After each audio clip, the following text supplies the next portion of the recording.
कुछ और अहम खबरों पर भी नजर डालते हैं। मुल्क भर में कोरोना से बचाव के पेश नज़र लॉकडाउन नाफिज है। हुकूमतों की यही कोशिश है कि कहीं कोई बड़ा इज्तिमा या बड़ी भीड़ एक साथ ना हो। उलमा कराम ने भी इस ताल्लुक से अपील की है कि नमाज बड़ी जमात में ना पढ़ी जाए, बल्कि जहां तक हो सके घरों में ही अदा कर ली जाए।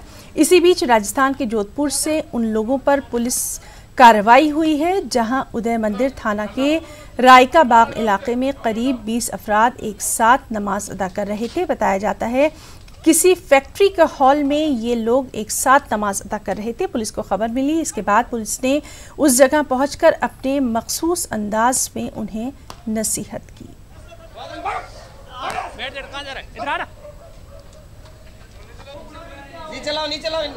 आज मुखबिर इतला मिली थी उदय मंदिर हल्का में कहीं कोई इकट्ठे होकर 15-20 आदमी नमाज पढ़ रहे हैं और लॉकडाउन की ध्वजियां उड़ा रहे हैं।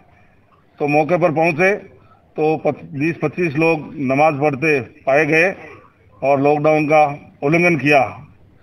इस कारण वहां पर पहुंचकर हमारे पास जो जाब्ता था उनकी सहायता से सबको भगाया गया और हिदायत दी गई कि आइंदा कोई भी इकट्ठे होकर इस तरह नमाज नहीं पढ़े और लॉकडाउन की पूर्ण पालना करें।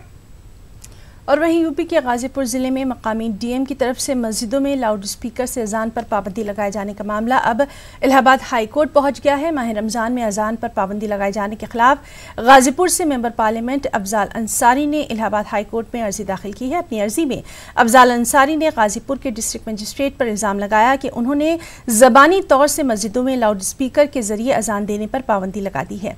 अफजाल अंसारी ने हाई कोर्ट से इस मामले में मदाखलत करने और कसूरवार आला अफसरान के खिलाफ कार्रवाई करने की अपील की है।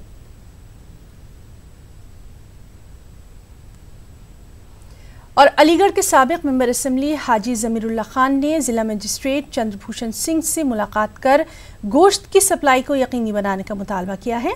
उन्होंने एक खत उत्तर प्रदेश के वज़ीर आला योगी आदित्यनाथ को भी लिखा है। जमीरुल्लाह खान ने मरकजी हुकूमत का हवाला देते हुए कहा कि मरकजी हुकूमत ने मुर्ग, मछली और गोश्त को ज़रूरी अशिया में शामिल किया है, लेकिन उत्तर प्रदेश में अभी तक इस पर अमल नहीं हो रहा है। उन्होंने कहा कि गोश्त मुसलमानों की ग़िज़ा का अहम हिस्सा है। रमज़ान में तो इसकी इफ़ादियत मज़ीद बढ़ जाती है। गोश्त से मिलने वाला प्रोटीन कोरोना से मुकाबला करने और क़ुव्वत मदाफ़त बढ़ाने का बड़ा ज़रिया बनेगा। जिलाधिकारी साहब को मांग की है 4 चीज़ों की। एक तो दूध की पूर्ति करने की, एक फल की, और एक हमने की है पानी की व्यवस्था, और एक हमने कहा है मीट की नहीं है।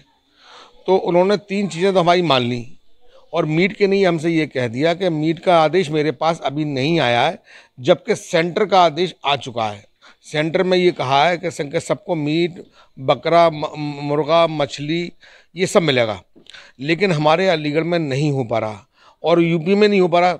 तो हमने ये कहा था कि रमज़ान का टाइम है, रोज़दार रोज़े रखता है और कम से कम उसको 16 घंटे का रोज़ा रखना पड़ रहा है, तो उसको भरपेट खाना तो खा सके। अब उसका ये मीट जो है वो मतलब ज़रूरत है इस इंसान की, आज ज़रूरत है उसकी। किससे मांग की थी? हमने मुख्यमंत्री जी को भी लेटर लिखा है और ज़िला अधिकारी से भी हमने कहा है।